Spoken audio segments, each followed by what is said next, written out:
আগামীকালই মাঘী পূর্ণিমা আর এই তিথিতেই সৌভাগ্যের জোয়ারে ভাসবেন একাধিক জাতক জাতিকা। কারণ পাঁচটি যোগ তৈরি হতে চলেছে এই বছরের মাঘী পূর্ণিমায়।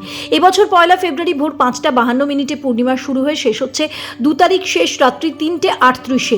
কি করতে হবে? পূর্ণিমার দিন ত্রিবেণী সঙ্গমে পুণ্য স্নানে মিলবে অত্যন্ত শুভ ফল। স্নান শেষে প্রভু সত্যনারায়ণ ও মা লক্ষ্মীর পুজো করলে মিলবে তাঁর অক্ষয় কৃপা। আর 5টি বিশেষ যোগ হলো প্রীতি যোগ, ভোর থেকে সকাল 10:19 পর্যন্ত। সকাল 10:19 এরপর শুরু হবে আয়ুষ্মান যোগ। পুষ্য নক্ষত্র যোগ থাকবে সকাল থেকে রাত 11:58 পর্যন্ত। আর রবি পুষ্য এবং সর্বার্থ সিদ্ধি যোগ সকাল 7:09 থেকে রাত 11:58 পর্যন্ত। আর এই যোগেই সম্পদ, সুখ, সমৃদ্ধি আর কর্মজীবনে অগ্রগতি হবে 4টি রাশির। কোন 4টি রাশি? মেষ রাশি। এদিন কোনো চেষ্টা করলে সাফল্যের সম্ভাবনা বেশি থাকবে। চাকরি ও ব্যবসায় নতুন সুযোগ আসতে পারে মিথুন রাশির। কেরিয়ার এবং ব্যবসায় অত্যন্ত উপকারী পরামর্শ পাবেন বৃশ্চিক রাশির জাতকেরা। আর এদিন বিনিয়োগ থেকে মিলতে পারে দুর্দান্ত লাভ ধনু রাশির জাতকদের, জানাচ্ছেন জ্যোতিষীরা।